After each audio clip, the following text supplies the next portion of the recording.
and they use future technology or past technology. Past technology? Well, it's a galaxy. They It's the use whole thing. hyper advanced technology From the past. From the past. Yeah. It's a In a galaxy far, far away. Yeah. A long time ago. Yeah. Chaotically Nerdy is a podcast made by nerds for nerds.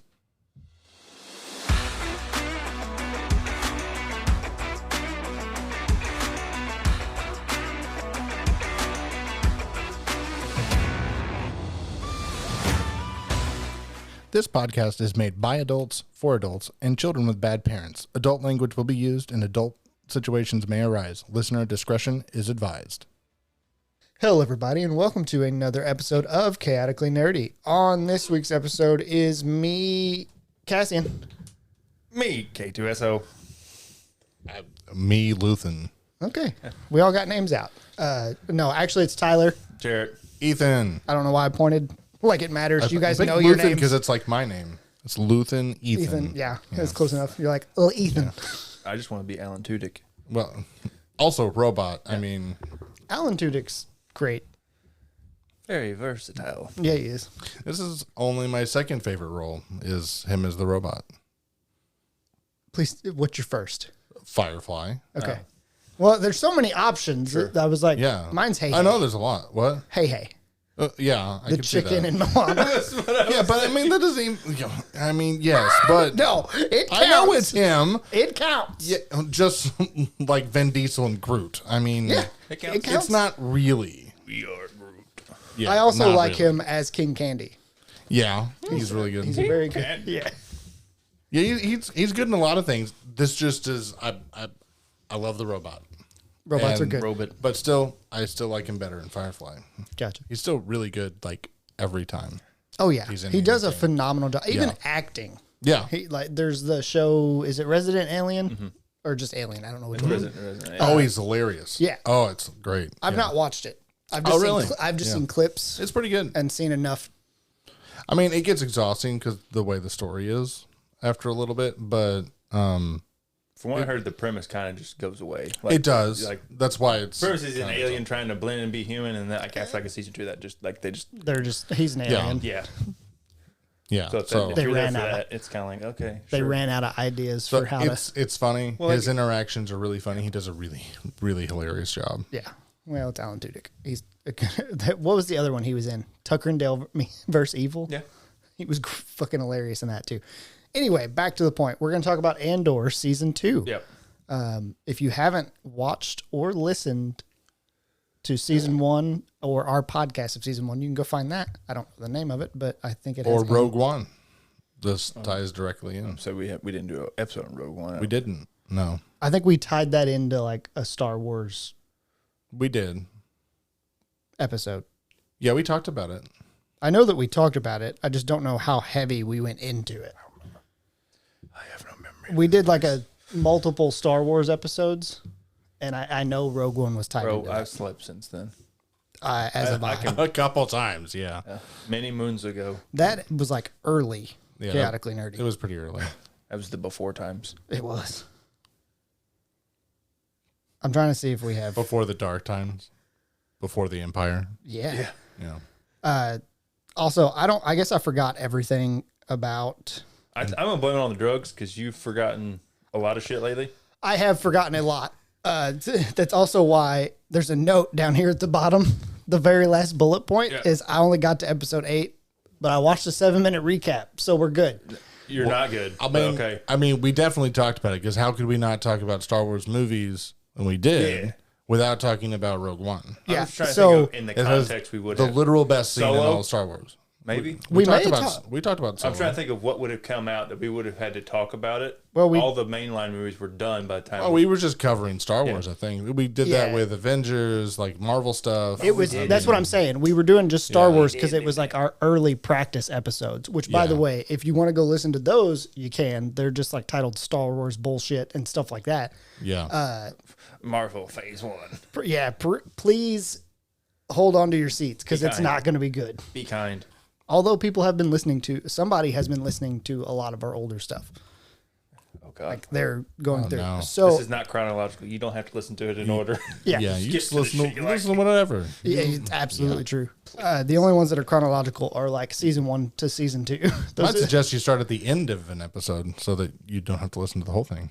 I suggest you play it, let about the intro play, and then skip to the end and let the outro play, and then you're good. Yeah. It counts as a view. Yep. Or Sure. listen. Actually, I think it's like a minute. If you get a minute Yeah. through, which I think most of our intros are a minute. Yeah. Yeah, those early ones, you could just start it, turn the volume down, let it run for a minute. Yeah. So Andor season 1, our episode is Never Tell Anyone You're Lying. So you can go back and watch that if you want, or listen to it. You can technically watch it on YouTube. That sounds like an Ethan line. No, it's a Cassian line. Yeah. Yeah. That sounds like something Ethan would say. I think we just talked about it. I mean, it's a good rule if you're going to lie. Yeah, Never tell anyone. definitely true. So again, the first note was BBY4 because I was like, what year is that? Obviously, it's before Rogue One. Forgot all of it until the recap. I don't know why. Do you now know what BB4Y means? Yeah, it's the BBY4? year, isn't it?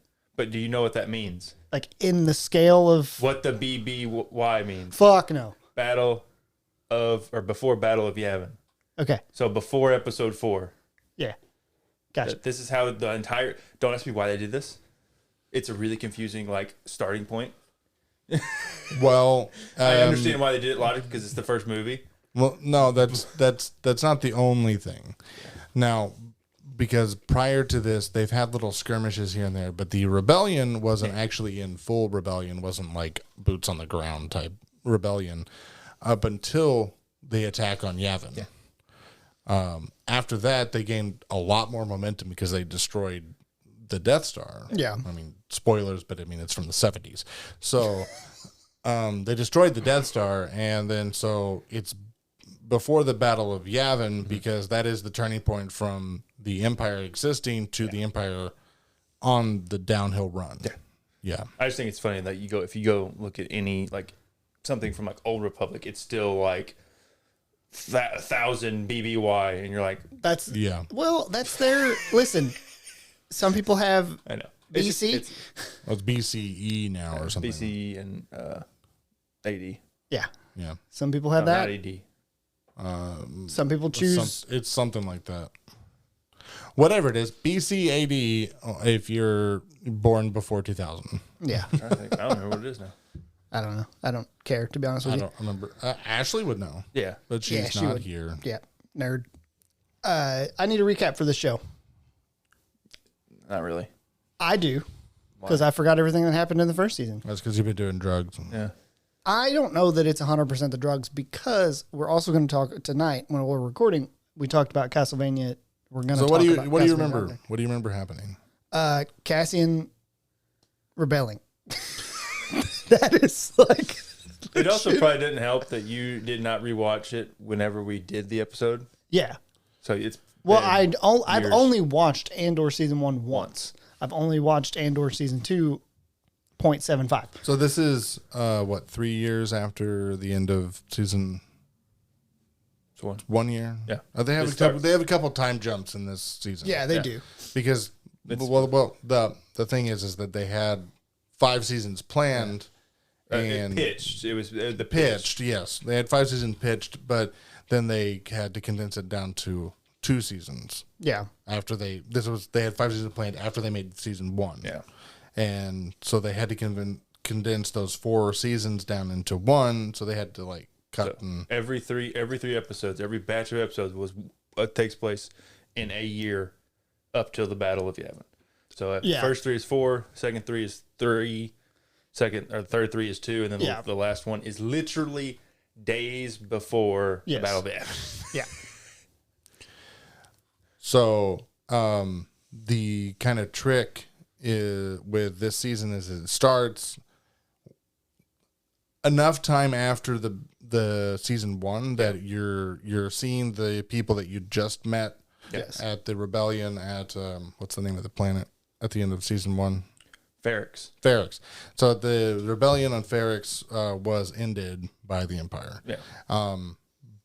But some of those people escaped. Some of Cassian's people escaped, like his girlfriend. Biggs. Yeah. His best friend who Completely forgot he was his best friend. Yeah. And you then, did? Oh. Then there's the kid. Will. Yeah. And the little red droid. Yes. BMO. Yes. Yeah. And they're on a farming planet now. It's where they're kind of hiding and basing their operation now. But they're still in contact with Luthen. Yeah. Yes. And Luthen, who is the head runner of the rebellion at this point, roughly. Yeah. So, and then Mon Mothma, of course, is still in the Senate. And she's still funding. Yeah. And so that's where this starts. Yes. Is now on this new farm, this planet with all the farms, not dissimilar to portions of Rebel Planet or Rebel Moon, whatever it's called. Oh, yeah, sure, yeah. It has some parallels. Which this first 3 episodes, realistically, where it starts is with Cass stealing the TIE fighter. It's not. It's a TIE interceptor. It's not an interceptor. It's a Defender. Either way, it's a prototype. It's the one that's designed by Thrawn. It looks like Kylo Ren's ship in the. It's the one that's. I think it's the type that's designed by Thrawn, and it's a prototype. It's like a Defender or Avenger or something like that. The Avenger has the 3 wings. Yeah. So this only has 2. Yeah, the 2 on each side. Either way, he's there to steal this ship to help give them, I'm assuming, some more firepower for the rebellion. And also just to steal it from the Empire. Yeah. It's a prototype, so if you steal the prototype, they have to rebuild it. Yep. Which is going to take time. I wrote down for a note, Cass is a terrible pilot because he has trouble flying. I do find out later why he has trouble flying it. Not just the prototype thing. They had intel expecting a certain type of ship. Yeah. And that was completely wrong. Got bad intel. Or not a certain type of ship, I think a certain type of controls. Yes. And he was like, what the fuck is this Well, shit? he kind of said whenever he got onto the line with the phone girl. Clea. Yeah. Very important in the later half that I did not watch. Yeah, literally scene stealer, yep. Yeah. But he tells her this is not like anything we knew or something to that effect. This is not like the intel suggested it was supposed to be something to that effect. And so that's why he's a terrible pilot. He ends up crashing on a different planet. No. Is it the same planet? He does crash on... No, he didn't crash. He Sinar. No. What? He's on Yavin. That's Yavin. No, where he steals the ship from. Oh, okay. Crashes he does there. crash there. Yeah, he crashes there, like for a second, and then he gets it back running again. But that's on Sinar, right? I believe, yeah. He crashes there into about 15 people. Because it doesn't crash. That was the pre-designed meeting point with the he was supposed to hand the ship. Oh, off. That's right. I don't know. I guess because the way the ship looked on the ground, he kind of crash landed it because he can't drive it, but he meant to land there. He kind of just hovers for a second and then just yes, yeah, and then he gets surrounded by 15 people who argue about telling him that he's surrounded by 15 people. Which I thought was funny because it's just, they don't know what they're doing. Yeah, you're surrounded by 15 guns. Don't tell them how many. Just fucking ignorance.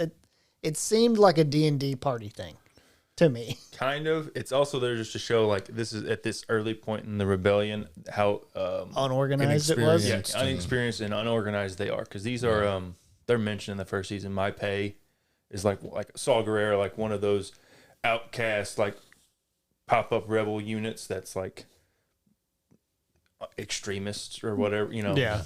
They're extremely violent. Yeah. They're trigger happy.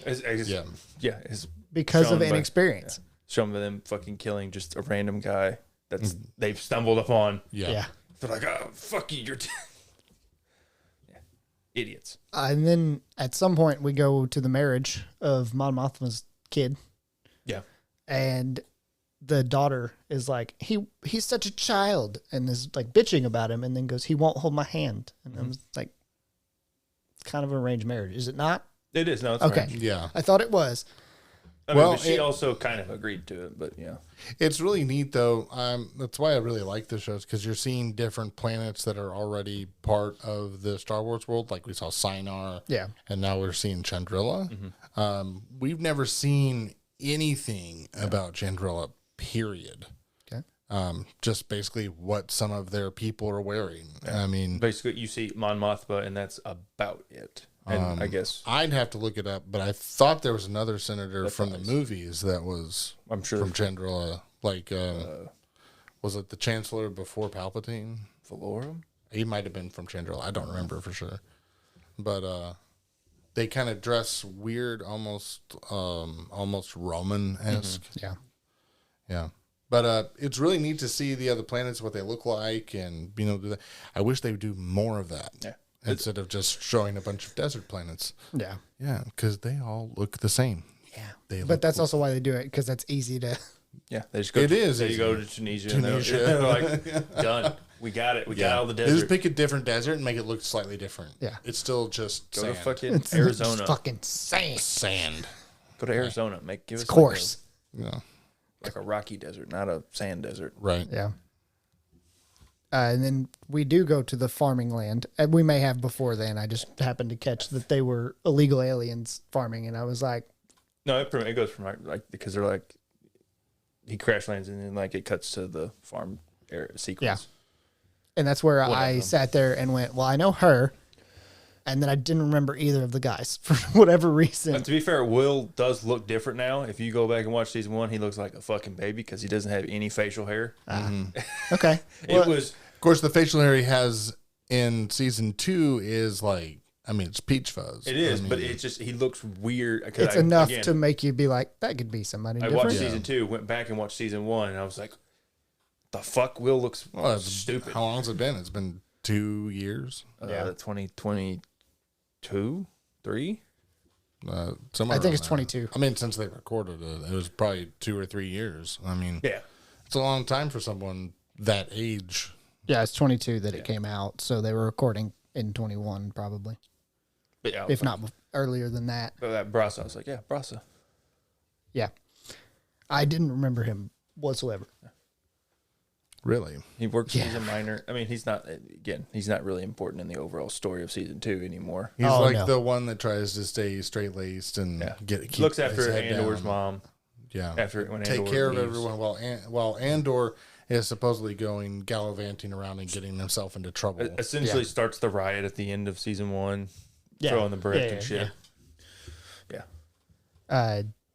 And then you cut back to Cassian at some point because they talk about how the Empire. There's a very important part there. The Empire's doing audit checks at the farms. Yeah, and that's kind of their whole. They're worried because they're illegal aliens, and so they're stressing about are they checking visas, things like that.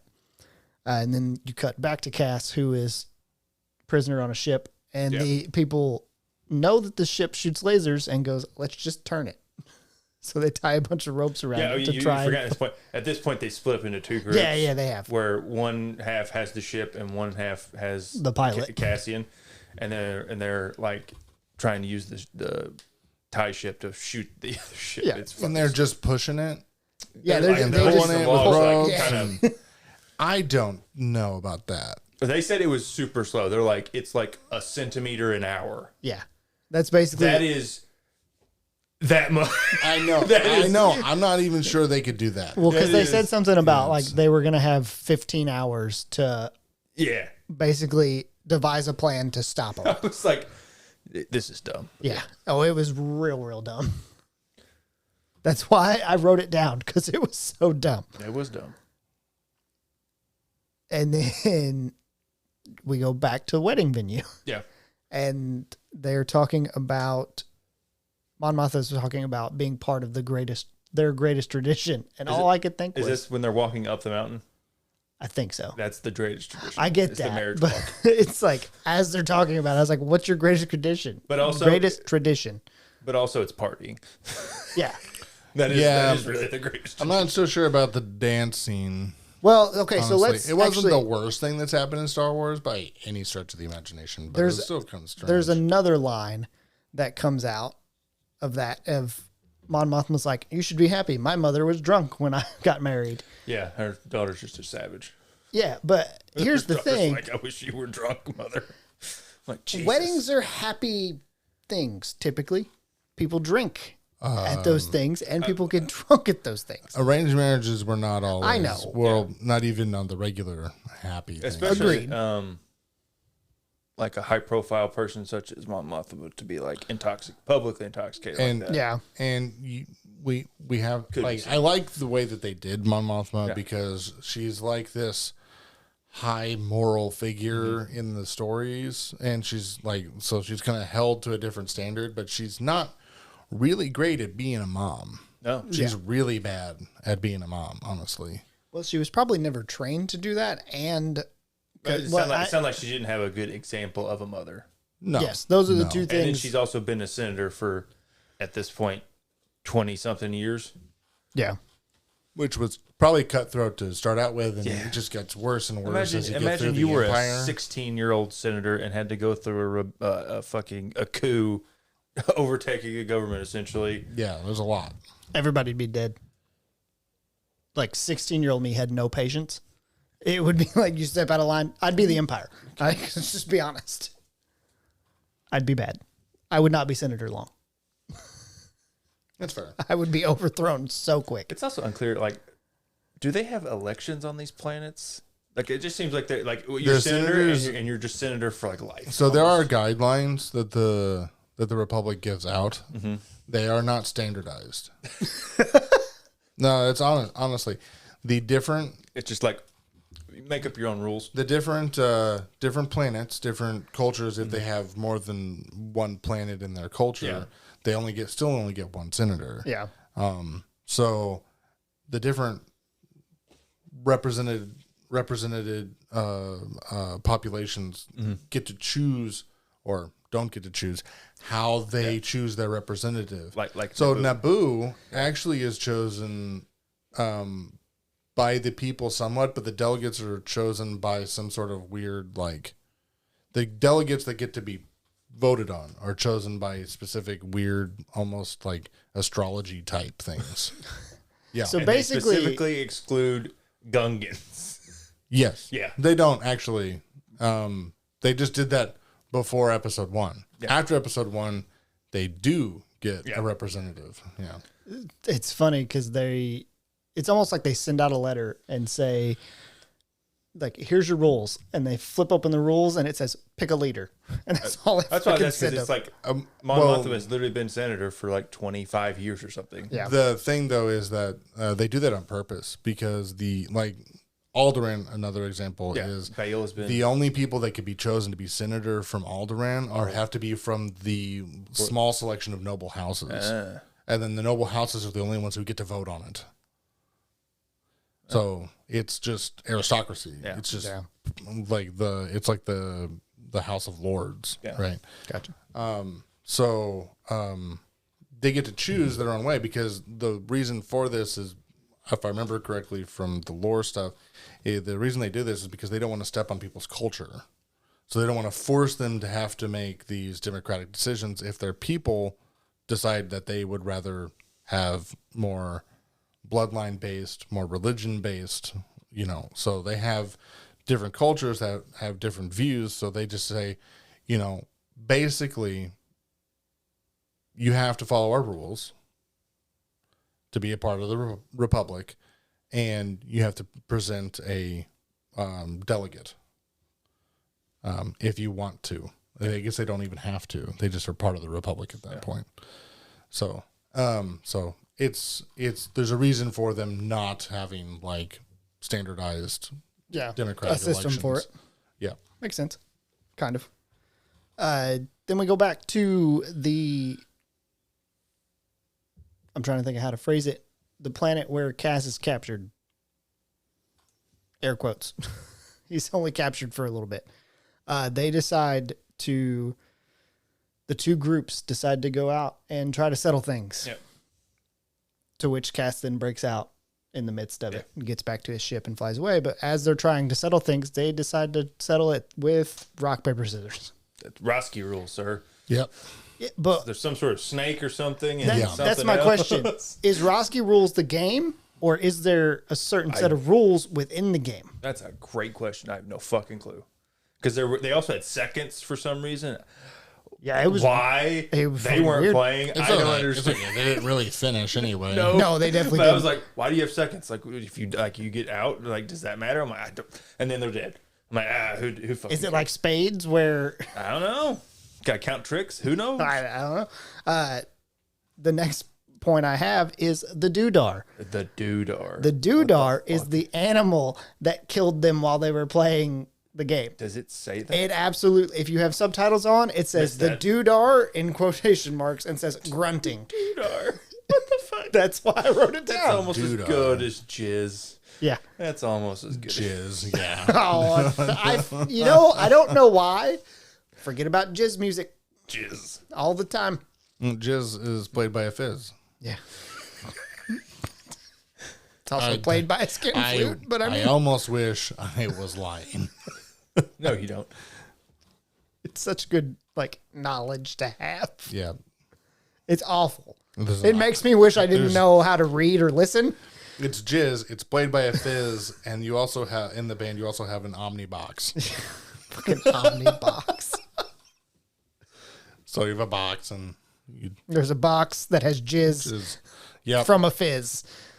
Yeah. Either way, let's get back to Cassian's on the phone again, talking about how he doesn't know how to fly this ship, and says that he's going to radio home to Bix, and the phone girl, who I can't remember her name, Clea. I will not remember it. As soon as this episode's done, wiped from the memory. Guaranteed. Looks like Leia. Yeah. No, I get that. It's gone. No, physically she looks like Leia. Is it a reference to Old Republic, like Knights of the Old Republic?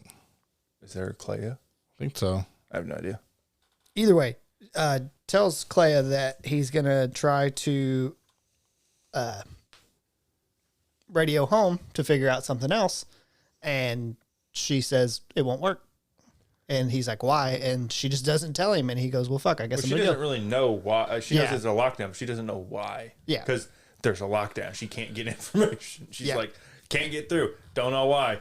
So then he proceeds to fly the ship perfectly there. Yeah. Well, he had a long way to figure it out. And then he also perfectly flew it and killed the stormtroopers. Yeah. While he's flying home, there's a rapey Empire lieutenant that is trying to rape Bix. This is a first for Star Wars. Use the hard R. Rape. Yeah.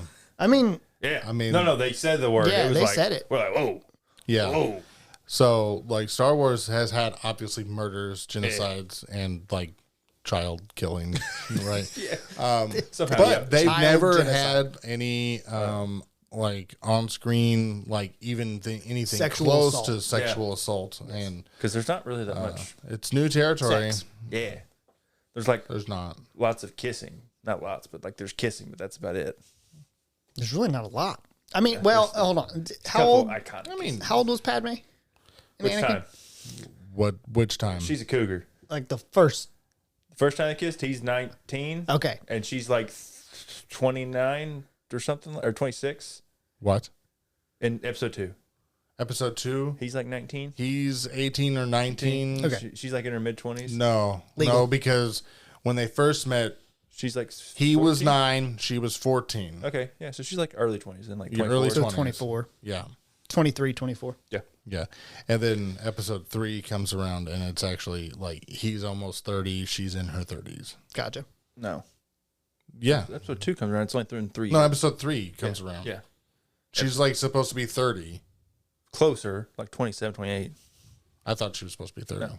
The whole entire Clone Wars is only 3 Oh, years. no. I'm thinking of Luke and Leia. Yeah. Yeah, I'm thinking of Luke and Leia. Never mind. Either way, he starts with trying to just coerce her. I kept waiting for him to pull out a hot dog and a bun and just slide it in as coercion of because he's trying to tell her what he wants her to do without flat out saying it. Yeah. And then Jesus, Tyler. Have you, what's that fucking movie? Oh, there's a fucking... Freddy Got Fingered? No, it's not Freddy Got Fingered. It's a movie with fucking Charlie Sheen. It's one of the scary movies, I think. and his wife gets hit by a car. And it's got to be Scary Movie 3 or 4. I think it's 4. It's either 4 or 5. And she gets hit by a car, split in half, and he's asking the cop, like, is it definitely like, 3? He's like, top half or bottom half? That is. And then like he pulls out a hot dog and a donut and puts them in together. Because he's like asking if he can have one last moment with her is what he's getting at. It's fucking weird. Yeah. But it's a scary movie, so yeah. It's like a reference to Signs and then making it bad. Yeah. Basically, that's what it was. The whole movie is based off Signs. Yeah, it is. Anyway, back to the point. Bix fights the lieutenant, ends up killing him.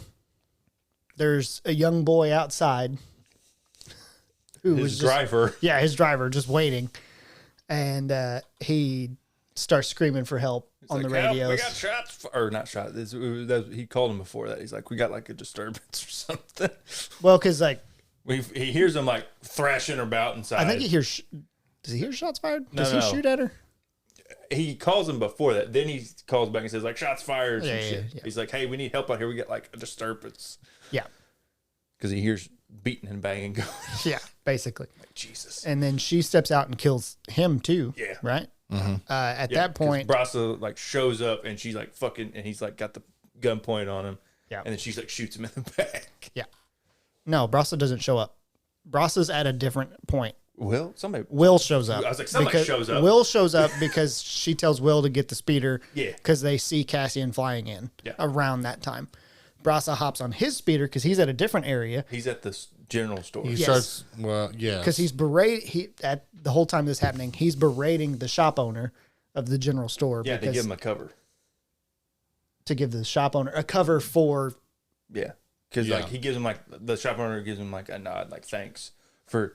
Because he would have been in trouble for like harboring illegals. Yeah, because he was like, "We turned me in," which is a weird fucking cover because they would know that whether or not he turned them in. It's like anonymous tip. Yeah, sure, kind of. It didn't matter; they're all dead. Yeah, that's true.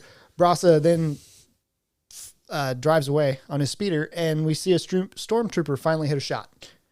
Yep. See, this is the important part. If you're not important to the plot, they have perfect aim. If you're important to the plot, they can't hit the broadside of a fucking barn. Okay. Makes good sense. I think that's like the first time I've seen on screen them hit a shot, though. I know it's probably not, but it's the first time I think we've like covered the character enough that we show it. All of Rogue One at the end, they just start fucking sniping people. Fair enough. Well, they sent out the good troops, the Death Troopers or whatever, the black ones. Well, it wasn't just the black ones. Those are the ones that get a lot. They get all the ones in the tan armor. Are also like really good at shooting people apparently. Whereas I guess they just don't train the ones they put in the white armor. What's the infantry? Those are newbies. Yeah, they just don't. It's like we're not even gonna paint the armor. Yeah. That's just fucking primer. Just moved it on. That's kind of how the clones. Yeah, their armor was like primer, and then they painted on the special shit. Yeah. Yep. Afterwards. But then we see Brasa died after Cass shot him. So this is the part where I started taking drugs. I paid attention up until this part. Jesus. Yeah, because like some of the shit, I'm like, what the fuck are you talking about? For clarification, I ruptured my Achilles and had to have surgery. Because at this point, we have not told anybody that I've anything other than I've been taking drugs. I think we should just left it at that part. Yeah. Well, I want to clarify that I'm not just a fucking druggie. Clarification not needed. So I've been on pain pills off and on while watching the shows. Watched Andor, part of it, and I got to the second chunk, and it was literally, to me, political nonsense happening. Was what it felt like. One of these is really confusing. The polar bear? Just wait, we'll get there, and I'll explain it, and it'll make sense. That was a drug-induced plot point. I'll explain the gas planet. You started watching Lost, bud. No, I will explain the gas planet whenever we get to it. Anyway, as long as you can decipher it. Yeah, Cass and Bix are in. Golden Compass came on in the middle of it. It's all mixing together now. I don't know what's going on. It's crossing the streams. Cass and Bix have moved to a different planet. They're working on their rebellion thing, while also trying to avoid it. they're on Coruscant. Sure. Yeah. And in the second batch, I couldn't have told you. In the apartment. Yeah. Yeah, they're on Coruscant. There's a whole deal. Well, where did I get the Google glasses? I feel like that's in the wrong spot. I don't know. I think that's supposed to be lost, boss. I think that's supposed to be later. Because Cass puts on a pair of glasses at one point that just looks like Google glasses whenever he goes somewhere else. He goes to Gorman, and it's part of his disguise. Yeah. Well, they look like Google glasses to me. I mean, kind of. They look like glasses. Google glasses look like glasses. Hey, they're made to look like glasses. Yeah. Okay.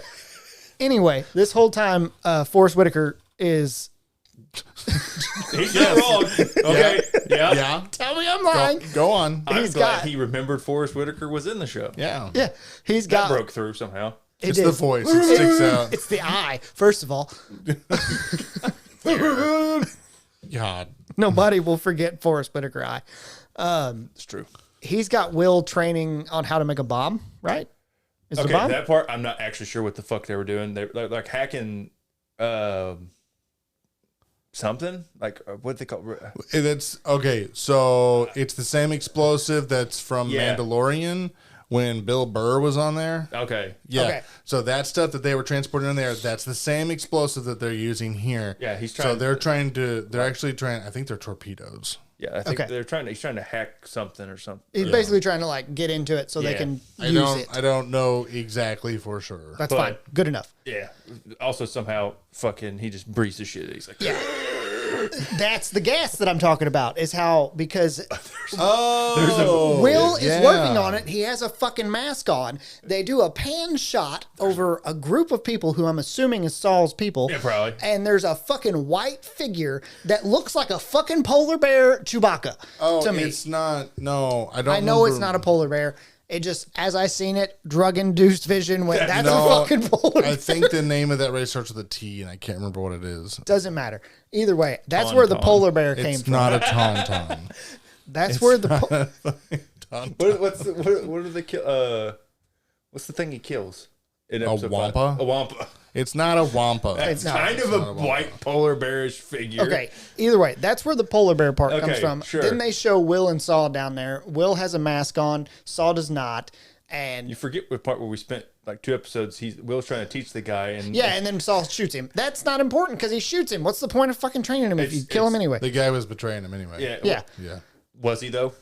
That's what Saw said, and I believe Saw because it's Forrest Whitaker, and I saw him in that movie where he works at the White House, and I believe anybody who works at the White House. White House down? What? White House down? No, what is he? What? No, he plays like the like I don't know, like butler or cook at the White House or something. Oh, what the fuck is that called? I don't remember what it's called. Gentleman's Butler? No, It's no. something. I don't know. It's something Butler. Anyway, yeah. Anyway, it's there to not show. Black Butler. It's there to show. No, that's an anime. That's an anime. It's there to show that Shaw is like super paranoid and like he likes to Battlefield Earth, No. He likes to pit people against each other. the butler. The Butler. It's the Butler. It's like fucking the director. I forget what his name is. It's like Lee. I can't remember. It was a good movie. Oh, Lee Daniels. It's called. It's like We're off track. Lee Daniels. Anyway, it's Forrest Whitaker. It's not that far off. Yeah. Either way, Forrest Whitaker's down there Try breathing and rush it. through this. This is gonna be a long fucking episode. We're at 40 minutes, and we're only in the second chunk of the show. Yeah, well, I can skip through the last pass pretty quick. Because you didn't watch it. Yeah, well, I watched the recap. You can skip through it. We're not gonna skip through it. We're not skip through it. Yeah, it's gonna be a long episode. It's got important Well, then let's shit. get through some fucking points. Polar bear with a gun on a gas planet. The gas planet was because at this point, Saul has no mask. Will has a mask on, but he rips Will's mask off, and then Will passes out or starts struggling to breathe. So I was like, then he's fine. the yeah, planet is a planet where they harvest Rudidium or something like that. rudidium or something like that. ridiculously. Sorry. Then we go back to Coruscant. And The rudidium is where we're going to draw the non-believable line. That's where we're going to draw it. Not fucking Wookiees or Ewoks or Polar bears with guns. polar bears with guns. I mean, ships that fly in through space, like with wings for some Ships reason. that make sounds in space. Yeah. catch fire in space. Yeah, they do a lot of shit in space that they shouldn't be able to do. Oh, okay. Either way, next point, they start planning where they're going to blow up some shit. Nope. Yeah. No. And Coruscant. That's part of the thing. They're stealing stuff from the ship and they're going to blow up something, right? Nope. 2 different planets, bud. 2 different planets. The stealing stuff is Gorman. They don't actually plan blowing up the ISB interrogation Are they thing. on Gorman when they do that? Yeah, that's the whole second part. Yep. Is Cassian goes, he tells Luthen, bad idea. Luthen says, don't worry, I've already got another person on planet. It's Vel. Vel and Cinta are there, and they help plan the hijack. Yeah. I just remember, which I guess the people were from Gorman. I don't know why, but that Gorman, French planet. Well, I know, but not Gorman. Coruscant was what I was thinking, because that's where Cass and Bix are. Yeah. Those 2 scenes, the way they're shot, seem very similar. He does go back and forth. I know, but maybe that's why I just thought they were on the same planet. I don't know. They are not yet planning to blow up anything. They don't actually. We don't ever see them plan it. They just they just do it. Yeah, gotcha. Yeah. That's the end of episode 6. Yes, because at that same episode is whenever they start going through it. But the planning is, they start talking to one of the Gorman kids and it's like, nobody has guns, and I was like, that kid's gonna have a fucking gun. Yeah, was immediately what I thought, just because of the way that the whole planning stage went. But we have skipped this kind of important part of this. Dedra and Cyril. Yep. I don't remember what the blonde lady and I know who they are. I just don't know what the important part was. Just that they are together as a couple. Oh well, domestic, and they did some domestic stuff. Yeah. She's helped him out. She met the mom. Yeah, she came home from work, was expecting him to have dinner done and stuff like that. Yeah, I thought you had dinner done. Yeah. Also, that's the voice of Yennefer. If you didn't know that, Yennefer in the game. In the game? Yeah. Really? Yep. Would have never guessed. Yeah, I know. When I finished the she doesn't show, I may listen even for if it you now had and saw her recognize it. before, because of the way that she holds her face in the show, she really doesn't look like herself that much. No, Gotcha. She does not smile. She does a really good job of holding her face in such a stern way that it doesn't even look like her. Bitchy way. Frown. Yeah. Yeah. And she does a really good job in this, though. Yeah, and we find out Bix is on drugs. Yeah. Well, I was gonna say also Dedra is like, they show in the first 3 episodes, they show like the Empire's plan for Gorman of like mining it and how they're gonna fucking basically turn the whole fucking galaxy against Gorman through misinformation and drumming up a fake, not fake, but like semi-fake. Yeah, they're gonna like encourage outside rebel instigators to come to Gorman, which is what happens in the second set of episodes. Yeah. And then but I guess I skipped it's because a lot of Krennic shit. starts getting involved. Yeah. Also, Krennic's there. Yeah, so they did a thing where they were talking tangentially about the Death Star. Yeah. Krennic was in a meeting and got her directly involved. The Emperor's energy plan. Got her directly involved with Gorman to set it up for the people to fail, trying to get them to actually rebel violently. Yes. And so that would give them a legitimate reason to go in and... Instead of having to fake it as much, you start a real rebellion. And eventually they just give up on that and then just start stomping people into the dirt. I mean... It's kind of... Not if they give up, they just kind of shift it to make it a false flag and do it that way. Yeah. They're they're not going fast enough, so we'll just kind of incite one ourselves. It is interesting, though, because Gorman Silk, they mentioned this in here, and I'm really glad that they're bringing in stuff from... old lore. Gorman Silk is in it gets mentioned not unoften. In lore. And then as they're starting to protest, one of the older men, the Gorman men, but I don't remember his name. We don't get a whole lot of names on Gorman, to be honest. Well, we don't. If you have subtitles, you do, because the old man or the middle-aged man that's like mad. The old man that recognizes that it's a trap from the start, because my next note was, it's a trap, Gorman voice. Because that's what he says in it, is that literally they're walking into a trap and like tries to get his daughter, granddaughter, whoever she is to him, I believe, out of the situation because of it. Cass is there to shoot Dedra. Is it specifically Dedra? Yeah. Okay. Okay. So in the second set of episodes, Cassian and Bix are now located on Yavin. This would be the earliest stages of an organized rebellion. And Bix made a big mistake. He got emotionally tied. Oh, sure. But Will comes back from somewhere. I don't even know if they told him, but Luthen has basically got. I think you meant Will. I meant Will. Yeah. Yeah. But yeah, Will comes back and he's like, hey, fucking Luthen's got some info on this bitch that killed your mom, essentially. Yeah. And then he's like, I'm going to go assassinate her. Then he realizes, not going to work. She's in a fortress. And then he also realized it's a trap. Yeah.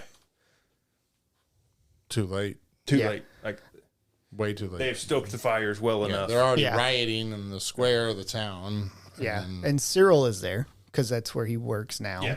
He got transferred there to help. Cyril starts, he's essentially Dedra's informant on the planet. But he starts realizing what's happening and is not okay with it, apparently. He's not apparently okay with it. No. And then for the longest time, I thought he was going to flip. I thought he was going to. I thought he was too. And then, no. And then he's seen Cassian. Yeah. And rage mode engaged. Yeah. And he went to beat the shit out of it. He blames Cassian for all of this happening to begin with. Because that's who he was looking for the entire first. That's the first scene in the first episode is him starting to track down Cassian. Yes. And so they start a fight. And he beats the shit out of Cass. Yeah, and then he does.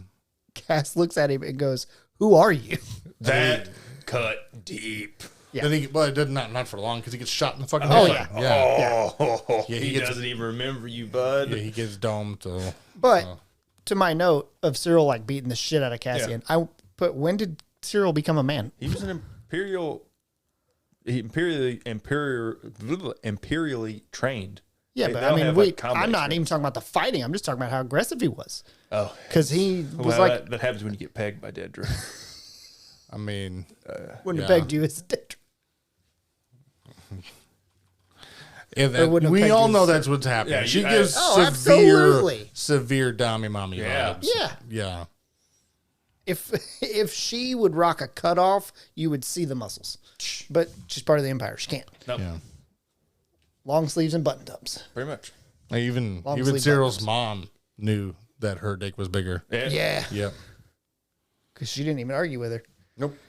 And then we go to the next set of episodes where I cut off. So you guys can take off. There's a couple of important things that we did mention. Drugs. Yeah.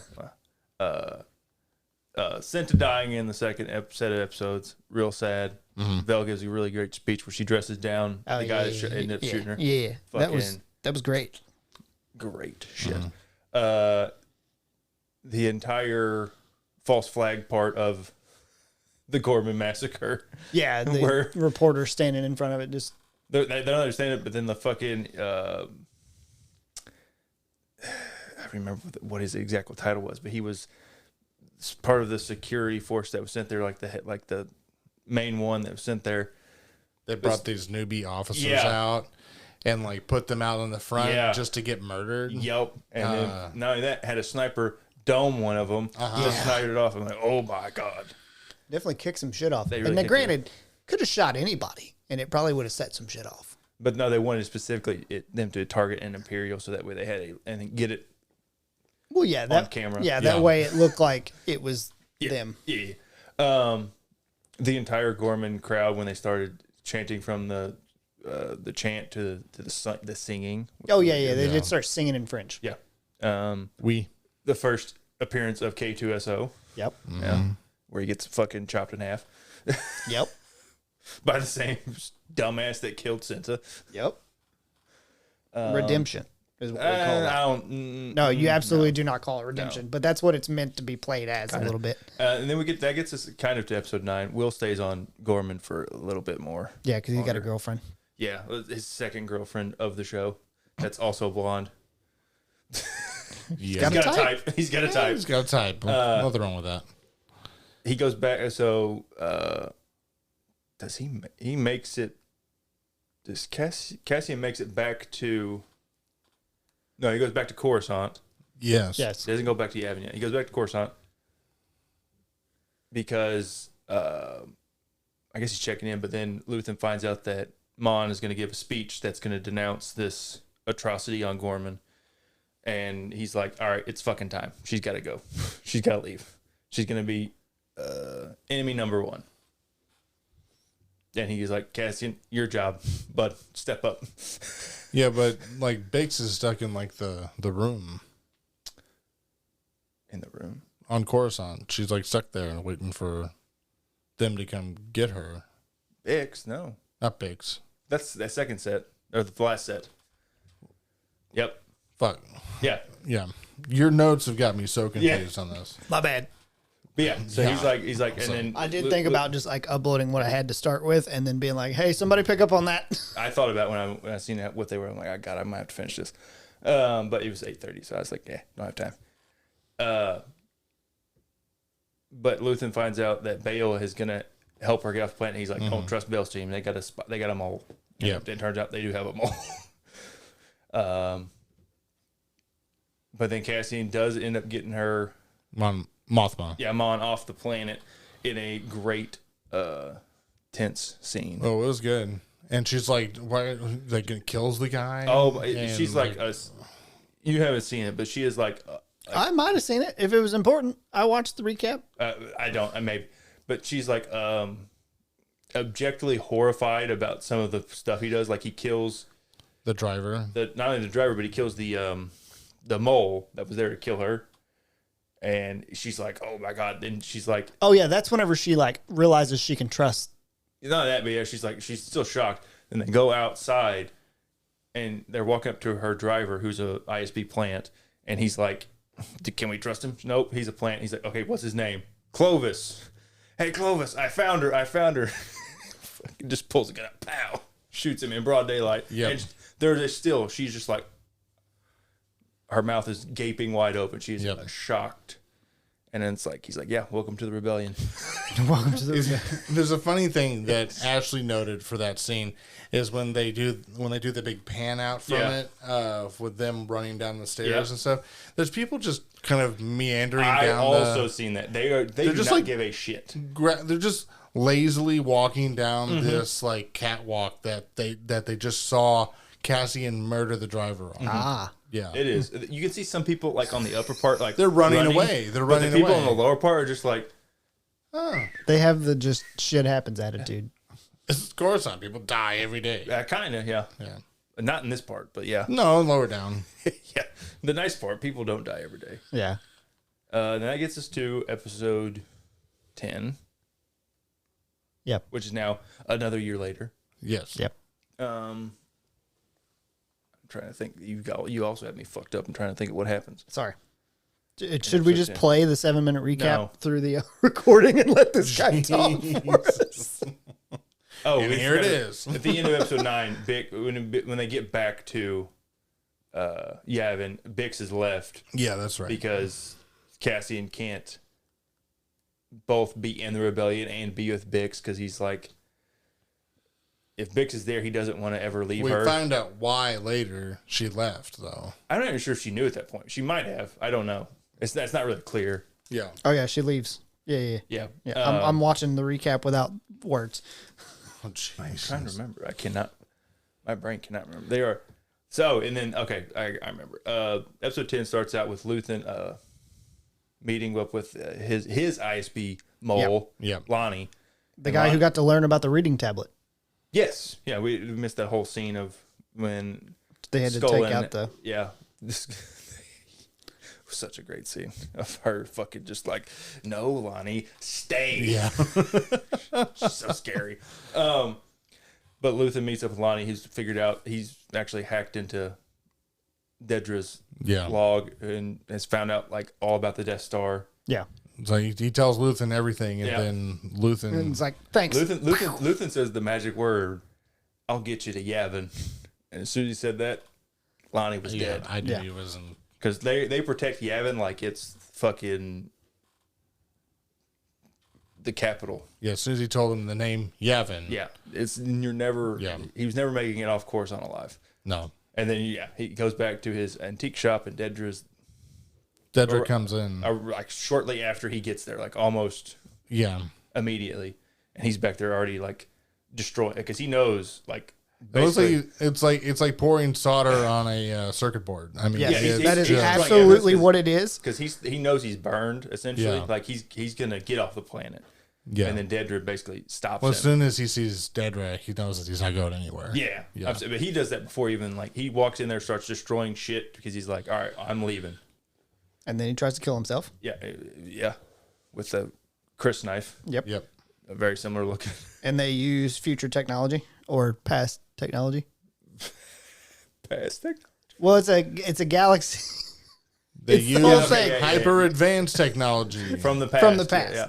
In a galaxy far, far away. Yeah. A long time ago. Yeah. Yeah. And Dedra's like gets in trouble because Luthen goes to their hospital, and while Dedra's there, her former assistant, who has now taken over, I think, her job, like the job she had on Coruscant. Oh yes, I think. Yes. Or her duties, because she got moved off of after the Ferrix incident, which was somehow both a negative and a positive. Publicly a negative, positively internal. I'm not sure. He tells her, he's like, "Hey, look, you fucking overstepped your bounds, bitch. This is my shit. You can't be coming in here with no, I forget, backup, I think of what it was, because she went in there by herself. Yeah, something like that. And he's like, fucking, you're arrested." And then Clea's like, okay. Well, I mean, at this point, the boss guy, Krennic? No, not him. The boss. Yeah, Imperial boss guy. Yeah, no, the Kyburn, yes, Partagas, yes, has already put out like a arrest her, bring her in thing. Yeah, at this point, so. Because she's basically just broken, like... she's burned bad. Yeah. Yeah. No, even if she did a good thing, he's like, she's broken too many rules. Yep. Clay is like, okay, they've captured Luthien. My job now is to kill him, so he can't give up any information. Yep. And then is this the episode where there's the whole backstory with Clea and Luthen? Yep. Where we find out that he was an Imperial soldier, had a change of heart, and saved her. Yeah, as a child, then like it basically shows up like her, and then started the rebellion essentially. Yeah, why she hates it, like on, then they're on Naboo and they blow up a tank or something, a bridge. Oh yeah, and then there's E.T.'s grandmother. There's a public execution that she sees. Basically, it just shows her not seating, but like shows her growing up hating the Empire. Yeah, and really well done. And I thought it was really cool. The whole, if you haven't go watch the last 3 episodes. I think they are I'm going to. There's some of the best content. Good. There's some of the best content in Star Wars. I ran out of time because of drug-induced comas. Yeah. It's some of the best shit that they've ever made. Like honestly, it is. Then she has this whole Jason Bourne mission to get him out of the to get into the hospital to kill him. Yeah, it's so she excellent. She goes into the hospital. She plants bombs. Yeah, she grabs E.T.'s grandmother. Yeah, that was hilarious. It was. I loved it. She's literally doing like Jason Bourne infiltration thing. It is. She gets in, she gets out, pretty clean. Pretty clean. My favorite thing is when they first discover that someone's attacked the hospital. They're like, how many people is it? And they're like, by our calculation, it's got to be at least 3 people. Yeah. I'm like, yeah. And then you're sitting the whole time, no, bitch, it's just one really skilled woman. She is just like, she gets all the way up to his floor and like steps off the elevator and she sets off the bombs and like all these people, all these stormtroopers and Imperial agents walk by. And she's like playing this nurse, and then there's one more left. I don't know how they didn't hear because it's like literally 3 seconds after they pass her. Yeah, she just like walks up to him, and he's like, "Hey, stop! Where are she?" Just quick draws, shoots him in the chest. It's like bang. Solid. Then does it to another one. She kills 2 of them in the hallway. One is at the corner before she crosses the corner. Yeah, the other one is near the door to Luthen's. Yeah. But anyway, she kills him. It's real sad. She like shuts off his respirator essentially and fucking kills him. Yeah. It's real sad. Then she walks away and she starts doing her Morse code message out to Cassian. It's to Will, I guess technically, but but back at the who the fuck's he gonna tell? The safe room that Cassian was living in before. Yeah. Yeah. And where they took Mon. Yeah. And then Deidre, she gets arrested. Oh, the interrogation room. Because Krennic comes in and he's like, "You stupid bitch." Well, this is so cool for Krennic because he's supposed to be like head of the ISB. No, he's not head of the ISB. He's head of the something. Head of the ISB is Yularen. That's right. Yeah, but he's like head of the weapons program or something. Something like that. Something. He's like super high up in the... Yeah. And in Rogue One, he just seems like a groveling bitch. Kind of, yeah. And for half the movie, he's like seems important. And the other half, when he's like meets Vader, you're like, oh, he's just a chump. Yeah. But this he just seems like a groveling, grasping bitch. And then in this, you get to see him in like this is why he's in the position he's in. My favorite thing is like when they first had the first meeting, he like walks in, he's like, I was talking with the Emperor today or yesterday or whatever he says, and I'm like, were you really? Are you just making this up to make yourself seem more important? Probably. I can't It's tell. a little bit of both, probably. It's probably a fine line. It's probably not talking with the Emperor, it's the Emperor telling him. Yeah. Yeah. But anyway, there's not a talking. He's interrogating Dedra, and he's like, how the fuck did you know about or why did you know about the Death Star? He's like, why am I here? I'm not here about fucking Luthen. I don't give a shit about Luthen. She's like, why would I be on this piss shitty planet? And she's like, oh, the Death Star. He's like, yes. How do you know? And he gives her the Krennic. He fucking jabs his finger on top of her fucking head, and she is like, it looks like it hurts. Yeah, well, it's just directly in her, it's like he's like directly in her cranium. It is solid. You'll watch it and you'll be like, that's uncomfortable. I don't like it.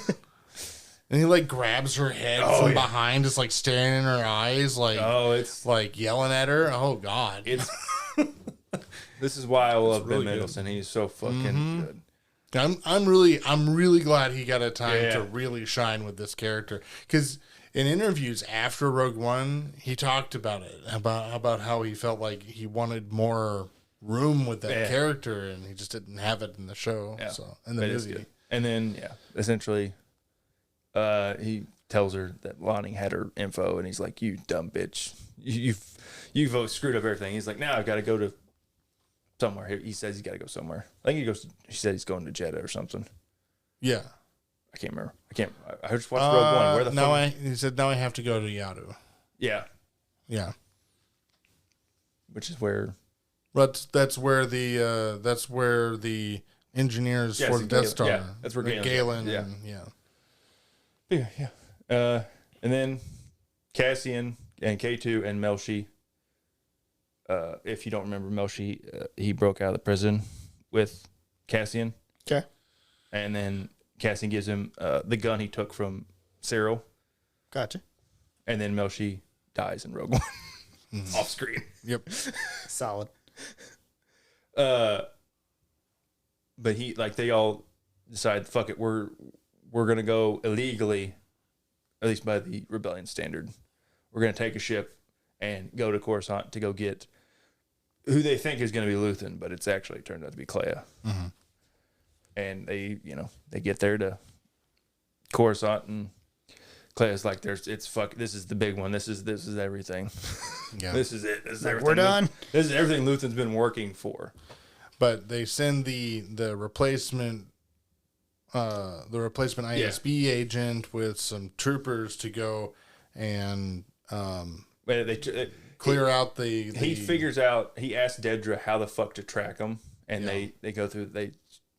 She tells him, like, go back and look back at the old radio shit, and it's like through some, I forget what the exact terminology is, but there's some archaic form of Morse code, essentially, which is exactly what it is. But they go through that, and like they have this really cool hallway fight, shootout, and then K2 just comes in and fucking all the best fights happen hallways. Marking people. Yeah, they leave him on the ship. Why? I don't fucking know. I still. It's because he's so overpowered. Like, he literally. Well, it's also to defeat, because I just rewatched Rogue One today. It's because later on in Rogue One, which happened, was filmed earlier. Anyway, timeline wise, later on in Rogue One, he tells K2 to stay on the ship, and then K2 doesn't stay on the ship, and he's like, I was bored. Which is basically, the recap was like, and luckily K2SO doesn't stay on any ships. Yeah. Though the favorite line, they're landing on Coruscant, and he's like, I was on Coruscant once in the parade with the Emperor. Yeah.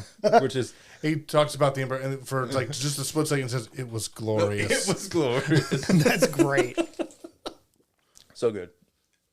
But anyway, if you don't know, the K2, all those K2 droids were made for that parade. Yeah. Gotcha. They were made for that parade. Did not know that. Yeah. So he's talking about this parade where like it was essentially like a show of power. But anyway, they go in there. He starts murking. He throws a guy fucking like head first into the fucking elevator. Yeah, that's what they do. Oh, it's so good. It's so good. I love him. They get Clay off. They get Clay off Coruscant because why wouldn't they? K2 is my favorite droid.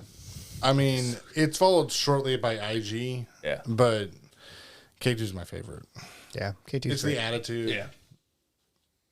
Then they get back to Coruscant. Or not Coruscant. They get back to Yavin, and Clay didn't really even want to go to Yavin. She's like, they won't believe me. They won't believe me. And it turns out when they get to Yavin, Cassian tells them they don't fucking believe him. And it's one of the things that pisses me off. It really grinds my gears. Well, really grinds my gears. It's not. And Bail.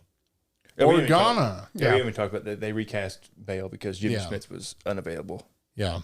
And they got a good replacement. Benjamin Bratt's really good. Yeah. He even looks like him. I was going to say, in the recap that I watched, I couldn't have told you any different. Yeah. But I ain't gonna lie to you. It's kind of like canon now. The Organas are Latino. Yeah. They got 2 Latino guys to play them. But in like Star Wars Episode 2 and 3, Bail Organa seems like he's like this really noble, heroic guy. Yeah. And then in this, he just feels like a real political scumbag. I was gonna say a slimy politician. Just a slimy politician, which I guess we can cut out the word slimy and just say politician. No, but I want the specific. It's a little slimy sometimes. He manipulates people in certain ways that I'm like, I don't like that. He also seems kind of useless because he's got a mole in his fucking security. Yeah, and they all don't trust Luthen because at this point, Luthen has been pushed out, even though he helped essentially start the rebellion. He's essentially they treat him like Saul, where they're like, you're so paranoid and shit, you're not part of leadership anymore. Yeah. And then you have the other 2 people, the guy and the girl, Palmo, and I forgot the name. Palmo, I can remember. Yeah, they're really awful. They're also bad in Rogue One. They are too. Yeah, they are. I watched. I'm like, I remember. I don't fucking like you guys. Yeah, I don't. They're just anti doing anything proactive. They're like, just wait. Like they say, like he gives them the intelligence. They're like, we can't, like how we know this is true. I'm like, this is active intelligence. Like whether you have to figure out whether it's true or not. Yeah. You have to act on it either way. And they're like, no. Yeah, because that's kind of the point of a good majority of this show. Yeah. Is that intelligence goes bad very quickly. Yeah, exactly. It's wrong. He uses he almost uses that line verbatim. Like this is. Yeah. Like, this is gonna go bad if we don't. Mon Mothma's cousin, sister, Belle, whatever the hell she is. Yeah, it's a cousin, but cousin. They're like okay, I can remember. She says the line because they're like, "Well, how do we know this intel's good?" Well, it's fresh, and you have to verify it. But it's like there are other ways to verify. It goes bad fast, I think, is what she said. Yeah.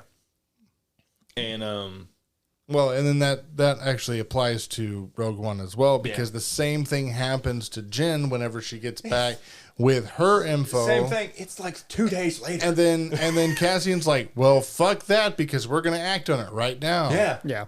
We gotta go. The last 3 episodes really paint Cassian as the main character of Rogue One in a way. Like, they're like, they kind of just take that agency away from Jyn, where they're like, no, it's actually Cassian's story. But yeah, because he just constantly is just being like, no, fuck these assholes on this council. Yeah. Anyway, he delivers this. Cassian delivers this great speech about Luthien, who he's like, did any of you know him? Like, you don't know what he sacrificed, what he did. It's some of Diego Luna's best acting in the show. Yeah. It's so good. Yeah. I'm trying to think what else happens. So they do that. Then they cut to Bix with a baby. I'm trying to think. No, there's something else. Oh, he gets sent to his quarters or whatever, and then I can't remember. What's the one general's name? The one that comes and meets him. I can't remember his name. I don't remember his name. But he's the one who's also in Rogue One. Yeah, he kind of believes him, and he's like, hang on. We're getting these reports from what the fuck is Jeddah. No. Yes, but the other, because they talked about Jeddah with Saul Guerrera. I'm trying to his informant on the other planet, but yeah. I can't remember. It's the planet that he goes to, where he's at the beginning of Rogue One. Yeah, he's like basically like, this your informant who's the a pilot for. He works with Saul in some capacity. He's like, hey, he's called like 3 times in the past like 24 hours, and he's like, I'm only talking to Cassian, so you're gonna need to go. Yeah. And, well, I mean, Cassian shoots him, so that really paints in a different picture. It does, yeah. To be fair, bum leg. He's like, you're bum gonna leg, get caught. And they already killed 2 stormtroopers. There's some and he's Imperials coming down. He's like, I've already got all the information I need. Die. Well, you can't let him talk. Yeah. I mean, true. That is the way. Cassian is a bit pragmatic. So. He just rescued a person who killed her father, essentially, for the same reason. Yeah. Because we have ways of making them talk. Yeah. Apparently, it's just... We did miss that whenever... we alluded to it, but we didn't say who they blew up. The doctor, right? Dr. Gorst. Dr. Gorst was left on his torture machine. Yeah, for a little bit, and then he got blown the fuck up. They should have just left him. He would have been totally fucking useless. Yeah, because like for the most part, Bix is essentially useless. Yeah. She's like scarred from PTSD. Yeah. Yeah, and he did it lightly, and she cranked it all the way up and left him on it. He probably would have been a vegetable. So, but it's more satisfying. But yeah, you get that satisfying boom. Yeah, and then we get this really cool long shot of Cassian fucking walking through Yavin back to his ship to like leave. True. It's fucking real good shit. Yeah. Okay, ready for ratings? Well, I'll just real quick. This is the type of shit that we want from Star Wars. Yeah, we don't we like Force users. I would clarify. This is not the only thing we want from Star Wars. No, this is the type of stuff. This is the type of stuff we want from Star Wars. We want gritty. We want gritty, compelling stories. Gritty, compelling stories. Yeah. We want good shit. That have important characters and not just useless people doing useless shit. Yeah. And if they are useless people doing useless shit, we need to talk about that in the characters in the story and make them not do useless shit anymore. Yeah. I'm not talking about any bomber pilots, but but yeah, her character was pretty useless.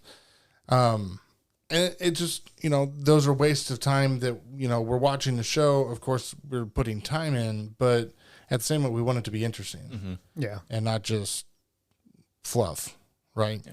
And though we really like Force users and stuff like that, we want Force users, we also want to see the other shit in the universe. We want to see the different planets. We want to see the different cultures. We want to see the different, points of view. Mm-hmm. Because I love Deidre and Cyril. Yeah, I love their story. That's fantastic. Yeah. And of course Cassian's story and Bix and everybody else, it's really cool. And seeing all the actual like people actually trying to live their life out in the world. You fleshed out the world. It's fantastic. That's exactly what everyone wants to see from Star Wars. We don't want to see a girl trying to act like she's running through a forest. It doesn't make any sense. It's completely fucking useless. Yeah. This is fantastic. Andor, Rogue One, that's great. That's why Rogue One made so much money and why the others didn't make quite as much. They all made money. They all made money, not like Rogue One did. Except for Solo. Definitely the first two did. The first two did, but the third one did not. Well, yeah, that's what came after. Yeah.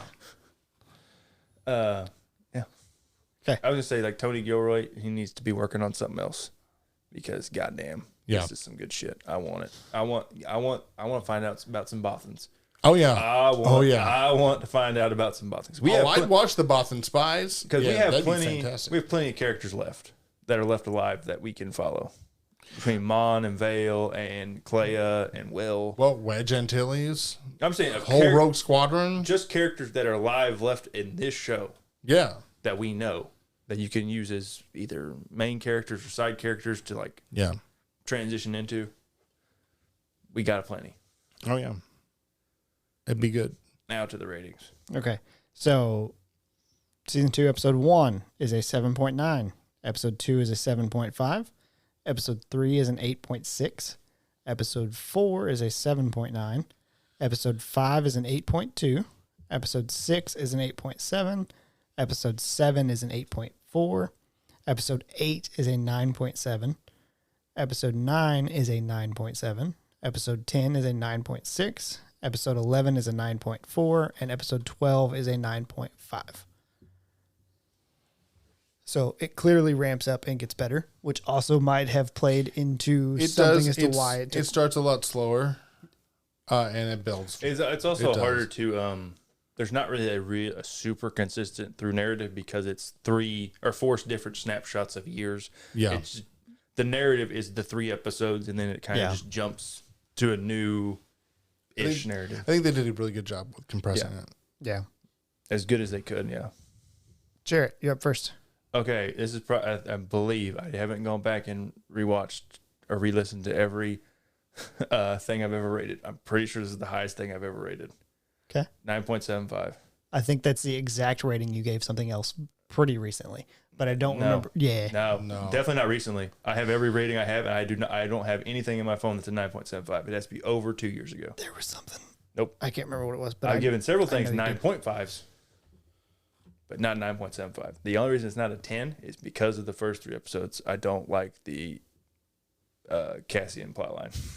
In the forest? I don't really care for it. I did not care. It's not bad. I was just like, after like 5 minutes on the doing that, I'm like, all right, we could have left by now. Didn't need it. It's me. Mine's not fair because I only watched the first 8 episodes. I give it a 7.5 for those episodes. They're slower. I just... Watch the rest of it. I will. It'll change. Yeah. Go for it. Oh, you didn't roll the die. You didn't roll the dice. dice. Roll the die. It's me. I'm up there with Jarrett. Yeah. If I can't rate it 9.75, I'm gonna rate it 9.76. Yeah. So, it's fantastic. It's everything I want from Star Wars. I want more of that. Yeah. I would love to rate something higher than that. Okay. Well, that will wrap up this episode of ChaoticallyNerdy. I feel like I said that really weird. You said it weird. I promise I'm not on drugs tonight. It sounded like galactic. ChaoticallyNerdy. That's ChaoticallyNerdy. ChaoticallyNerdy, where we have galactically nerdy. That's true. We're just gonna switch over to a Star Wars only podcast. Oh God, we're gonna run out of content very quickly. Yeah.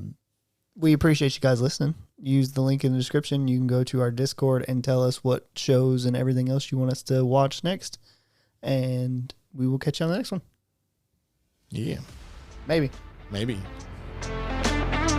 force be with you, right?